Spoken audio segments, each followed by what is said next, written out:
Bismillahirrahmanirrahim. Assalamualaikum warahmatullahi wabarakatuh. Hai semuanya, kembali lagi dengan saya Humaira Sugianto Putri dalam belajar dan pembelajaran. Baik, materi kita pada kali ini yaitu tentang kurikulum pendidikan.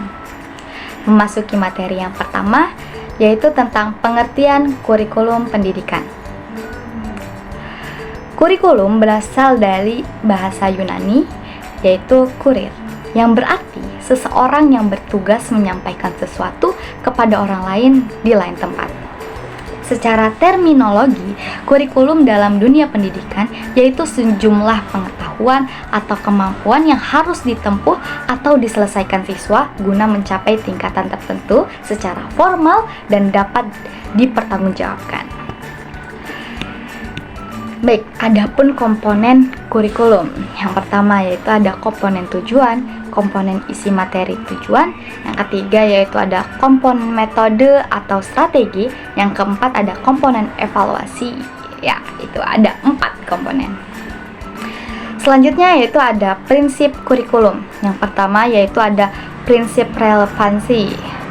Prinsip relevansi dalam kurikulum memiliki arti bahwa pengalaman-pengalaman belajar yang disusun dalam kurikulum harus relevan atau sesuai dengan nilai-nilai yang ada di masyarakat, baik dalam bidang pengetahuan, sikap, maupun keterampilan, sesuai dengan tuntutan dan juga harapan dari masyarakat. Yang kedua yaitu prinsip fleksibilitas.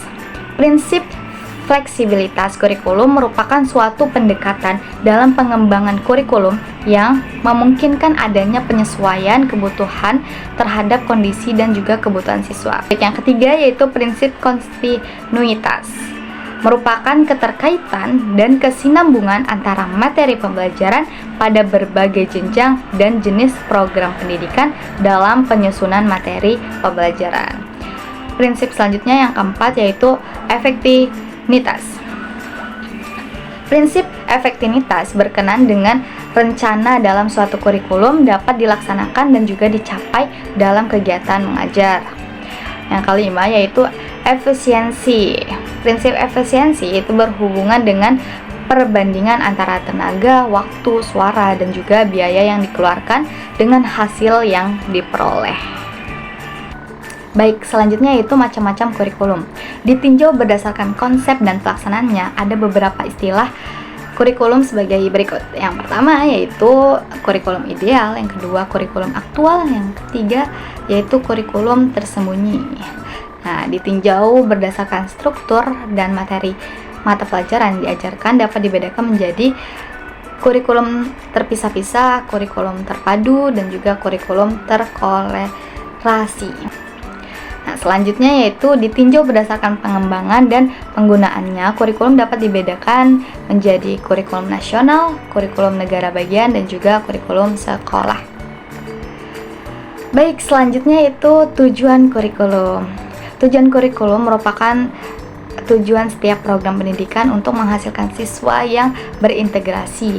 Karena kurikulum merupakan alat untuk mencapai tujuan, maka kurikulum harus dijabarkan dari tujuan umum pendidikan yang ada di Indonesia.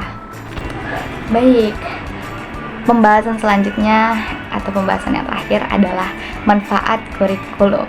Kurikulum memberikan pedoman kepada guru untuk merancang, melaksanakan, dan mengevaluasi pembelajaran, mendorong kreativitas, serta meningkatkan kualitas pengajaran. Bagi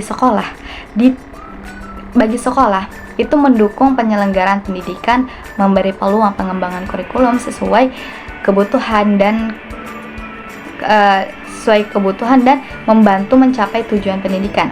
Bagi masyarakat, kurikulum menjadi standar bagi orang tua dalam membimbing anak dan memungkinkan partisipasi dalam pengembangan pendidikan melalui kritik dan saran yang membangun. Baik, cukup sekian materi kita pada kali ini. Kesimpulan materi kita kali ini adalah kurikulum merupakan suatu rencana pembelajaran yang mencakup tujuan, isi, metode, dan evaluasi. Dengan memperhatikan konsep, komponen, prinsip, fungsi, peran, jenis, dan tujuan kurikulum, kita dapat memahami bahwa Kurikulum memiliki peran yang penting dalam mencapai tujuan pembelajaran.